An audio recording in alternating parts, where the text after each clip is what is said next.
दुर्भाग्य इसलिए है कि वो मजदूर है, इसीलिए आज इतनी लापरवाही हो रही है। कोई बड़ा व्यापारी का बेटा फंसा होता तो इतना देर नहीं लगता। ये लोग बोलता है कि हम लोग ढोंग रच रहा है, हम लोग गरीबों का कोई सुद्धि नहीं लेते हैं।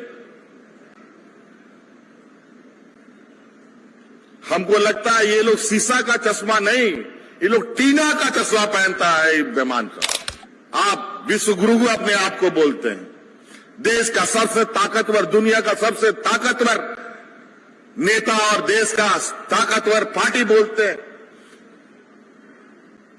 धिक्कार है ऐसे लोगों पर।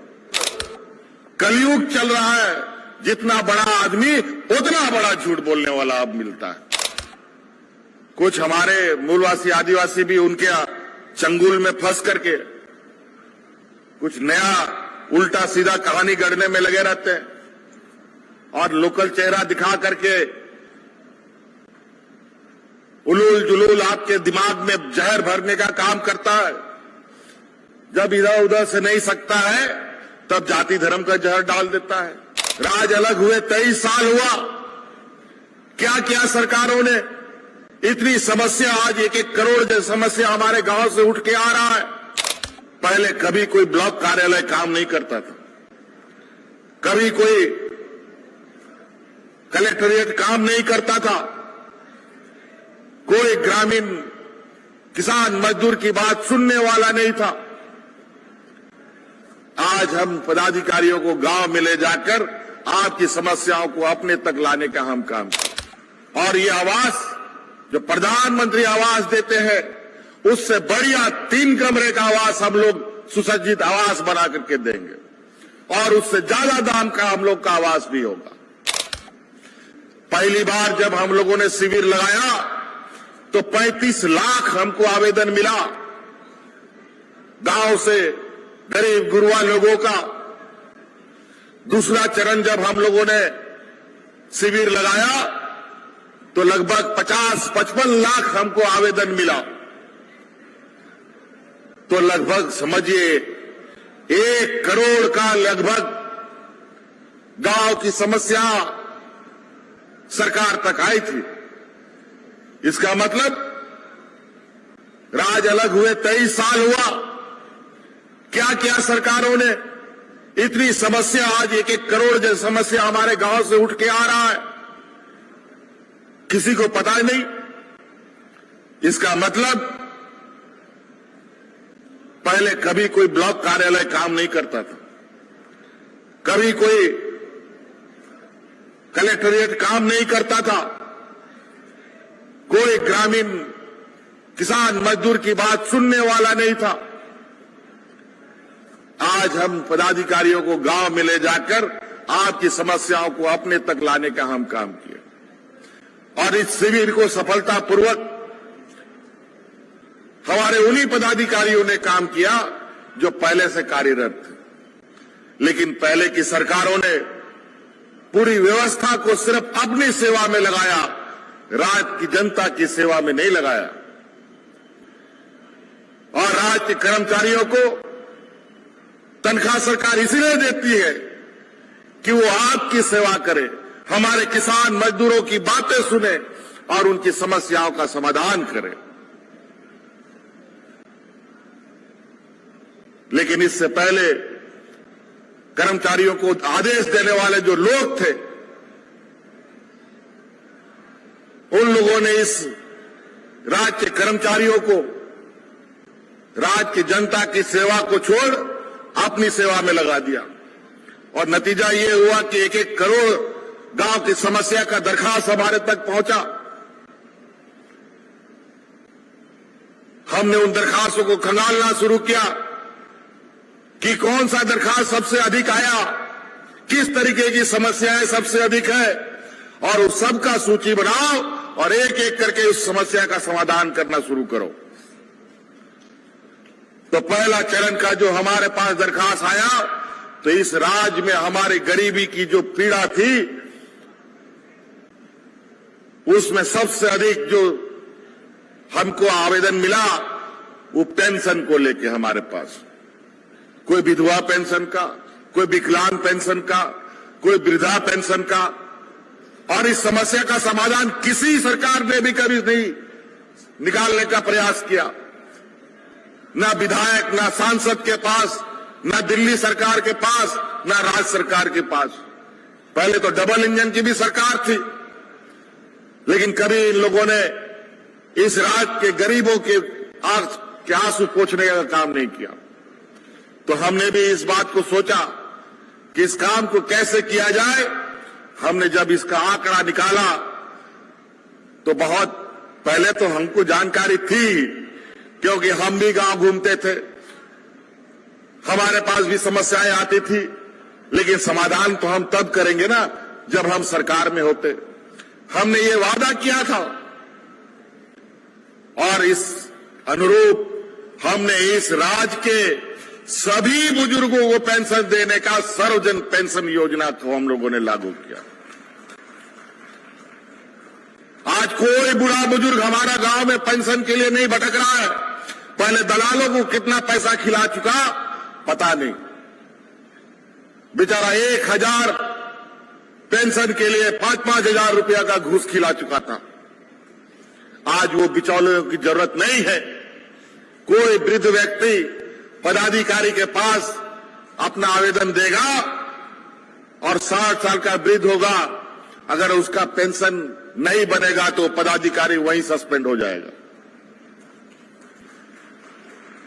महिलाओं के साथ भी वही हाल। 40 साल की विधवा महिला होगी तब उसको पेंशन मिलेगा। अरे वाह, ये क्या मजाक है। विधवा होने का कोई समय होता है क्या? कब क्या घटना किसके साथ हो जाए। हो सकता है विधवा ना हो, किसी कारण से, कोई बीमारी से, कोई एक्सीडेंट से, कोई मजदूरी करते मर गया बेचारा। वो महिला अकेले जीवन कैसे काटती होगी वो हमें भी पता है, आप सबको पता है। तो हमने ये कानून बनाया, इस राज्य में 18 साल के बाद जो भी महिला विधवा होगी सबको पेंशन देंगे। आज कोई राज्य में बिना पेंशन की महिला नहीं है। विकलांग का भी वही हालत।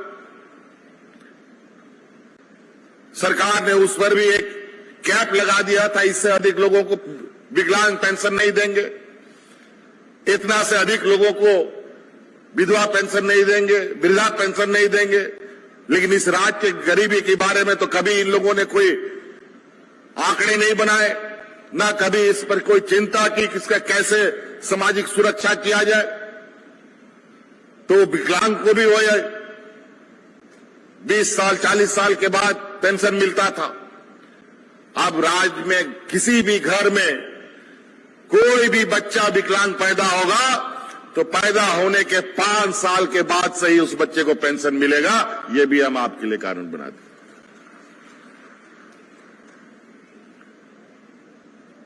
हर मनुष्य की एक न्यूनतम जरूरत है, रोटी, कपड़ा और मकान।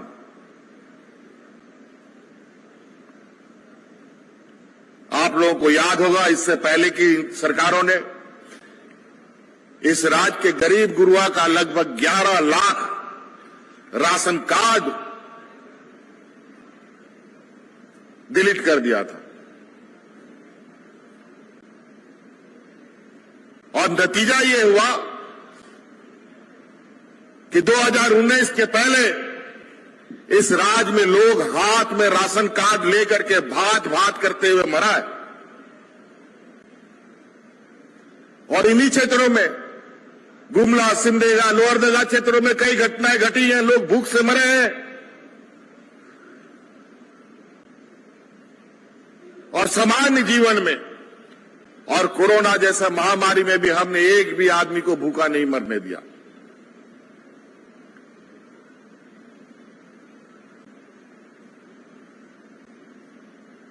तो आज सरकार ने उन 11 लाख लोगों का, जो लोगों का डिलीट किया गया था, उन लोगों के अतिरिक्त 20 लाख अलग से हरा राशन कार्ड बनाकर के गरीबों के बीच में बांटे।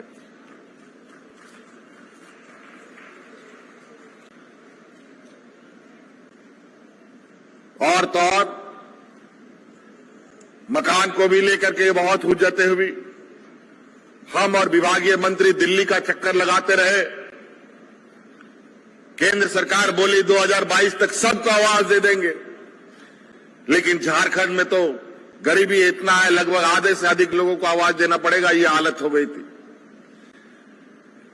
हमारे यहां आज के दिन में भी 8 लाख से अधिक लोग जिनको आवास की आवश्यकता है, और आज उन्हीं गरीबों के बीच में कालाजार जैसे बीमारियां फैलती है, जिनके पास आवास नहीं है। कालाजार बीमारी अमीरों को नहीं होता है, गरीबों को होता है। और उन 8 लाख आवास के लिए भारत सरकार के पास हाथ जोड़ते रहे, और उन लोगों ने भी माना कि यहां पर गरीब लोग हैं, लेकिन इन लोगों ने हमें आवास आवंटन नहीं किया। अभी हम लोगों ने हाल में ही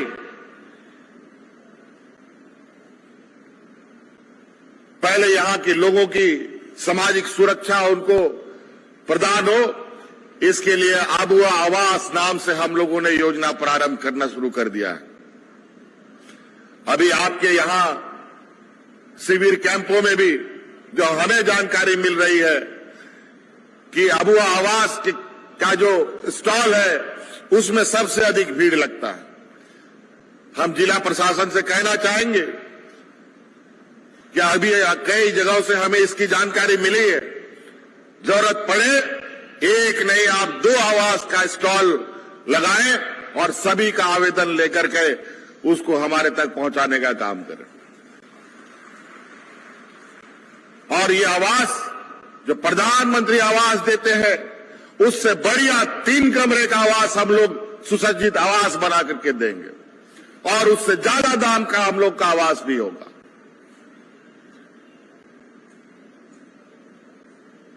आज गरीब गुरबा लोग को देखिए, साल में 2 बार धोती साड़ी हम देते हैं कि नहीं? मिलता है कि नहीं?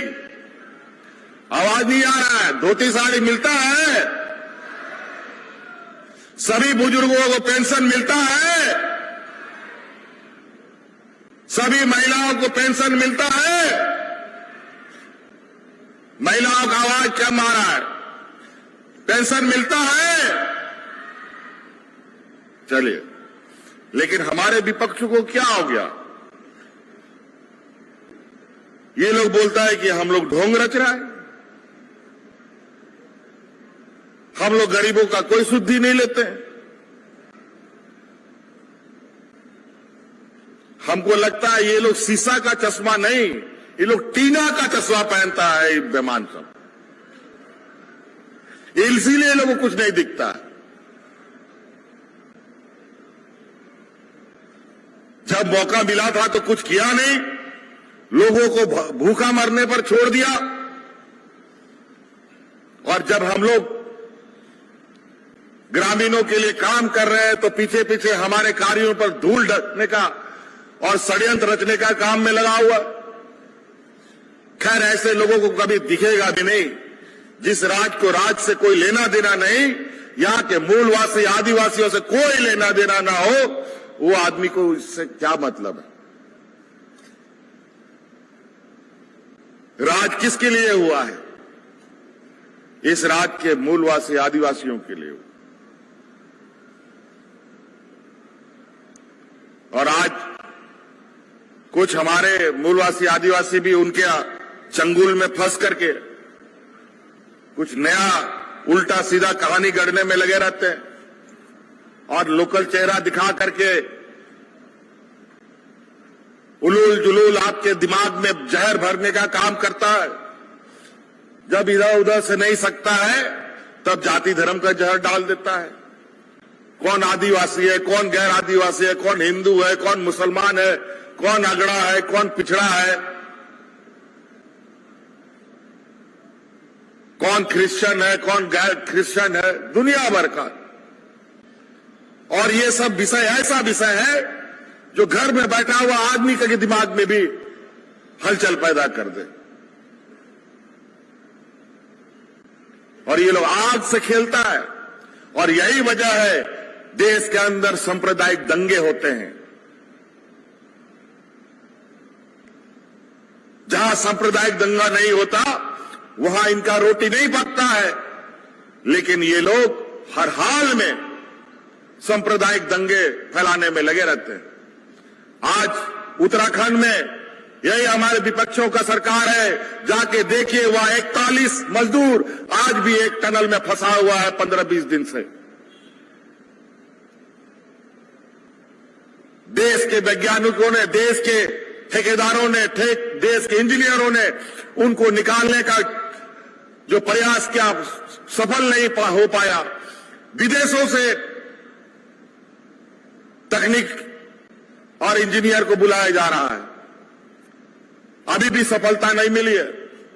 झारखंड के भी 14-15 लोग फंसे पड़े हैं।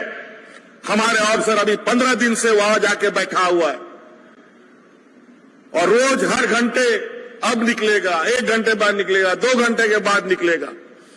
वहां पूजा पाठ चल रहा है उन लोग को निकालने के लिए। अरे काम करो ना भाई, काम करेगा तभी ना निकलेगा। घर बैठे रहो, कोई काम मत करो और पूजा करते रहो तो निकल जाएगा क्या? दुर्भाग्य इसलिए है कि वो मजदूर है, इसीलिए आज इतनी लापरवाही हो रही है। कोई बड़ा व्यापारी का बेटा फंसा होता तो इतना देर नहीं लगता, बड़ा राजनेता का बेटा होता तो आज इतना देर नहीं होता।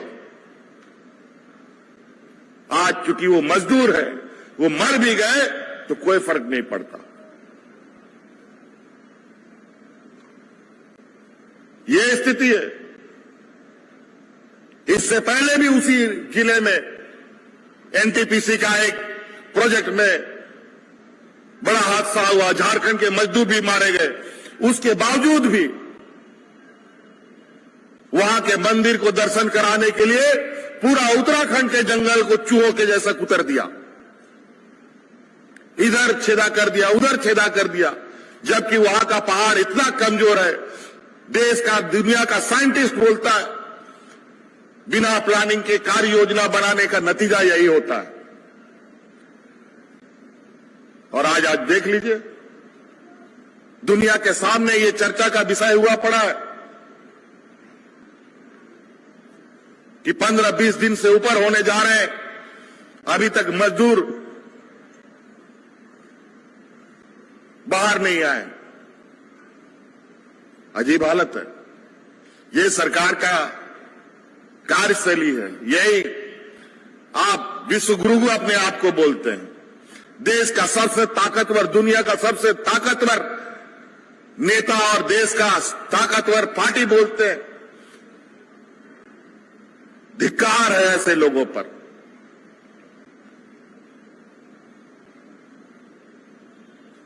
पूरा देश को इन लोगों ने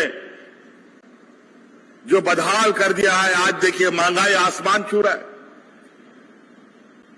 और यही महंगाई की वजह से लोग अलग अलग जगहों पर अधिक कमाने के लिए निकलता है। क्या करेगा बेचारा? दाल, चावल, आटा, किताब, कलम, सब चीज महंगा।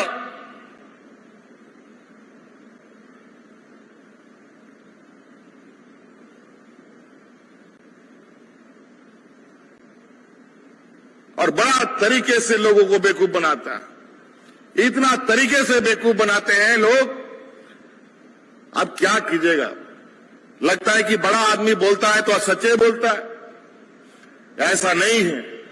अब वो कलयुग चल रहा है, जितना बड़ा आदमी उतना बड़ा झूठ बोलने वाला अब मिलता है। आज बिचौलिया, झूठों का बोलबाला ज्यादा है और सच को इधर उधर से परेशान करने में ये लोग लगे, क्योंकि आज इन लोगों का देश पर कब्जा है। आज इनको ये नहीं दिखता, सावित्रीबाई फुले योजना के माध्यम से इस राज्य की 7.5 लाख से अधिक बच्चियों को हमने लाभान्वित किया है। हम जानते हैं हमारे राज्य में गरीबी इतना है कि 8वां 9वां पढ़ाई हमारी बच्चियां पूरा नहीं करती है, मां बाप लोग दूल्हा ढूंढने लगता है। हम उन मां बाप से गुजारिश करना चाहेंगे, अब आपको बच्चियों का पढ़ाई का चिंता नहीं करना है, इसीलिए सावित्रीबाई फुले योजना हमने प्रारंभ किया है। अभी तो 2 बच्चों के लिए हम लोगों ने सावित्रीबाई फुले को चलाया था। अब घर में जितनी भी बच्चियां होंगी सबको सावित्रीबाई फुले से जोड़ेंगे, उसको हम कानून बनाने जा रहे हैं।